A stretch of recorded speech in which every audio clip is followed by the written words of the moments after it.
బోడుపల్లో ఒక ప్రైవేట్ అంతర్జాతీయ పాఠశాలలో డ్యాన్స్ టీచర్గా పనిచేస్తున్న వ్యక్తి 1వ తరగతి చదువుతున్న విద్యార్థిని లైంగిక దాడిని చేసింది. ఈరోజు బీజేపీ రాష్ట్ర మహిళా మోర్చా అధ్యక్షురాలు డాక్టర్ శిల్పారెడ్డి గారు పాఠశాలలో పర్యటించి పాఠశాల ప్రాంగణంలో విద్యార్థుల రక్షణకై ఉండాల్సిన సీసీ కెమెరాల సెక్యూరిటీ కానీ ఉండకపోవడాన్ని తీవ్రంగా ఖండించారు. ఆడపిల్లల విషయంలో తీసుకోవాల్సిన ముఖ్యమైన జాగ్రత్తలు కూడా పాఠశాల యజమాని తీసుకోకపోవడంతో ఇలాంటి సంఘటనలు పునరావృతం అవుతున్నాయని, ఇటువంటి సంఘటనలు ఇకపై జరగకుండా ప్రభుత్వం తగిన చర్యలు తీసుకోవాలని, ప్రతి పాఠశాలలో సీసీ కెమెరా తప్పనిసరి చేసి ప్రభుత్వ ఆధీనంలోకి తీసుకొని పోలీస్ స్టేషన్ల ద్వారా సమీక్షించాలని డిమాండ్ చేశారు. And before recruiting the staff, are you looking under his past history or not? And their staff behavior also should be monitored from time to time. And a parent core committee should be formed where you have to take the parents' inputs when you're taking a big decision or when you're trying to implement something new to the school. Parents' decision is important. అంటే ఒక చట్టం తీసుకొచ్చి ఉంటే, ఒక fast track course తీసుకొచ్చి ఉంటే, దాన్ని implement ప్రాపర్గా చేసి ఉంటే, ఇట్లాంటి వాళ్ళకి ఇమీడియట్గా శిక్ష పడి ఉంటే ఇంకొకరు భయపడతారు కదా ఇట్లాంటి చర్యలు చేయడానికి. అంత ఈజీగోలాగా రాష్ట్రాన్ని వదిలేసిండ్రు. ఎట్లా చేసినా మనని ఎవ్వరు అడగరు, మనం పట్టించుకోరు అనేది ఒకటి అందరిలో ఉండిపోయిన విషయం. అందుకని ఇన్ని అరాచకాలు జరుగుతున్నాయి, ఇన్ని అన్యాయాలు జరుగుతున్నాయి. నిన్న కూడా ఈ ఇన్సిడెంట్ జరిగినప్పుడు అల్వాలోగా ఆ లేడీని, ఆటోలో వెళ్తున్న లేడీని తీసుకెళ్లి మరి రేప్ చేయడం జరిగింది. అంటే మార్నింగ్ సేఫ్టీ లేదు, నైట్ సేఫ్టీ లేదు. అంటే బయట ఆడవాళ్ళు పిల్లలు అసలు తిరగకూడదా?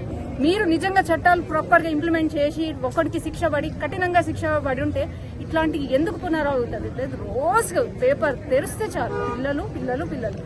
ఏం తెలుసు సార్ పిల్లలకి? నాకు అర్థం కాదు. చిన్న టెండర్ నిన్న ఏదైతే కిరణ్ ఇంటర్నేషనల్ స్కూల్లో డాన్స్ టీచర్ ఏదైతే ఫస్ట్ క్లాస్ అమ్మాయి మీద జరిగిన ఏదైతే మనం చూసామో దానికి సంబంధించి దాని గురించి విచారణ చేయడానికి ఇక్కడ భారతీయ జనతా పార్టీ మహిళా మోర్చా నుంచి రావడం జరిగింది. ఇక్కడ ముఖ్యంగా తెలుసుకుంది ఏంటంటే ఇక్కడ యాజమాన్య నిర్లక్ష్యం చాలా ఉంది. ఎందుకు అంటే వాళ్ళని ప్రశ్నించినప్పుడు సీసీ కెమెరాస్ పనిచేయట్లేదు అని అర్థం. మళ్ళీ జెండర్ సెన్సిటైజేషన్ మీద ఏమైనా చర్యలు మీరు ముందు గుడ్ టచ్ బ్యాడ్ టచ్ గురించి పిల్లలకి ఎక్స్ప్లెయిన్ చేస్తున్నారా అంటే అది ఇంకా వర్క్ ప్రాసెస్ లో ఉంది అన్నమాట. తర్వాత at the same time gent instructors ఉన్నప్పుడు లేడీ మానిటర్స్ లేకపోతే కోఆర్డినేటర్స్ ఎందుకు లేరు అంటే వాళ్ళ దగ్గర సమాధానం లేదు. అంటే పేరెంట్స్ దగ్గర నుంచి తెలుసుకున్నది ఏంటంటే ఎప్పటి నుంచో అతన్ని ప్రతి అమ్మాయిని టచ్ చేయడం అనేది వాళ్ళ పేరెంట్స్ దగ్గర నుంచి మేము ఇప్పుడు విన్న విషయం. అట్లాంటిది వాళ్ళ దృష్టిలోకి ఆల్రెడీ వచ్చినప్పటికీ కూడా ఇంతవరకు అని చర్యలు తీసుకోలేదు.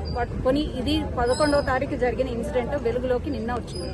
అంటే దాన్ని సప్రెస్ చేసే ప్రయత్నం యాజమాన్యం చాలా చేసింది. అట్ ద సేమ్ టైం లోపాలు కూడా స్కూల్ మేనేజ్మెంట్లో చాలా ఉన్నాయి. కానీ మనకు తెలుసుకోవాల్సిన విషయం ఏంటంటే ఒక చిన్న పాప పైన జరిగినప్పుడు సివిక్ సెన్స్ ఉన్న ప్రతి ఒక్కరు రియాక్ట్ కావాలి.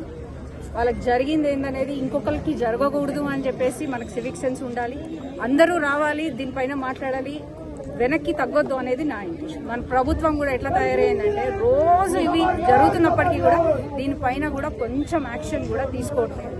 చిన్నపిల్లలు అయితే ఎట్లా టెండర్ మైండ్స్ అండి. ఫస్ట్ క్లాస్ పాపకి ఏం తెలుస్తుంది?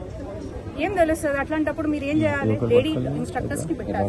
అట్లీస్ట్ లేడీ ఇన్స్ట్రక్టర్స్ లేనప్పుడు ఎవరినైనా లేడీ కోఆర్డినేటర్స్ అని పెట్టి వాళ్ళని మానిటర్ చేయాలి. ఒక స్కూల్లో ఒక స్టాఫ్ ని రిక్రూట్ చేసుకున్నప్పుడు వాడి పాస్ట్ హిస్టరీ ఏందనేది చూసుకోవాలి.